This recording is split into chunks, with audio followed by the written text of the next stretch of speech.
Praise Lord. സങ്കീർത്തനങ്ങൾ 38 അധ്യായം അതിൻ്റെ 1 മുതൽ 22 വരെയുള്ളതായ വേദവാക്യങ്ങൾ. യഹോവയെ, ക്രോധത്തോടെ എന്നെ ശിക്ഷിക്കരുതേ, ഉഗ്രനീരസത്തോടെ എന്നെ ദണ്ഡിപ്പിക്കുകയും വരുതേ.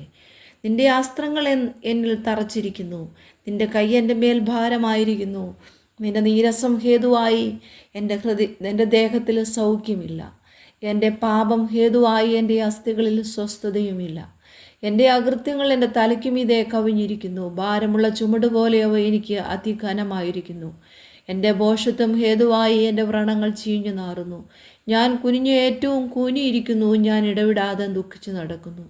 എൻ്റെ അരയിൽ വരൾച്ച നിറഞ്ഞിരിക്കുന്നു, എൻ്റെ ദേഹത്തിൽ സൗഖ്യമില്ല. ഞാൻ ക്ഷീണിച്ച് അത്യന്തം തകർന്നിരിക്കുന്നു, എൻ്റെ ഹൃദയത്തിലെ ഞെരുക്കം നിമിത്തം ഞാൻ അലറുന്നു. കർത്താവേ, എൻ്റെ ആഗ്രഹമൊക്കെയും നിൻ്റെ മുമ്പിലിരിക്കുന്നു, എൻ്റെ ഞെരുക്കം നിനക്ക് മറഞ്ഞിരിക്കുന്നതുമില്ല. എൻ്റെ നെഞ്ചൊടിക്കുന്നു, ഞാൻ വശം കെട്ടിരിക്കുന്നു, എൻ്റെ കണ്ണിൻ്റെ വെളിച്ചവും എനിക്കില്ലാതെയായി. എൻ്റെ സ്നേഹിതന്മാരും കൂട്ടുകാരും എൻ്റെ ബാധ കണ്ട് മാറി നിൽക്കുന്നു. എൻ്റെ ചാർച്ചക്കാരും അകന്നു നിൽക്കുന്നു. എനിക്ക് പ്രാണഹാനി വരുത്തുവാൻ നോക്കുന്നവർ കെണിവയ്ക്കുന്നു. എനിക്ക് അനർത്ഥം അന്വേഷിക്കുന്നവർ വേണ്ടാതനം സംസാരിക്കുന്നു. അവർ ഇടവിടാതെ ചതിവ് ചിന്തിക്കുന്നുവെങ്കിലും ഞാൻ ചെകിടനെ പോലെ കേൾക്കാതെയിരുന്നു. വായു തുറക്കാതെ ഓമനെ പോലെ ആയിരുന്നു. ഞാൻ കേൾക്കാത്ത മനുഷ്യനെ പോലെയും വായിൽ പ്രതിവാദമില്ലാത്തവനെ പോലെയുമായിരുന്നു. യഹോവേ, നിങ്ങൾ ഞാൻ പ്രത്യാശ വച്ചിരിക്കുന്നു.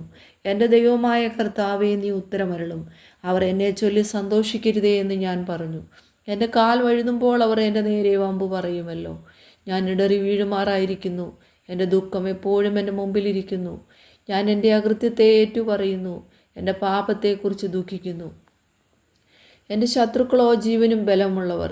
എന്നെ വെറുതെ പകയ്ക്കുന്നവർ പെരുകിയിരിക്കുന്നു. ഞാൻ നന്മ തുടരുകയാൽ അവർ എനിക്ക് വിരോധികളായി. നന്മയ്ക്ക് പകരം തിന്മ ചെയ്യുന്നു. യഹോവേ, എന്നെ കൈവിടരുതേ. എൻ്റെ ദൈവമേ, എന്നോട് അകന്നിരിക്കരുതേ.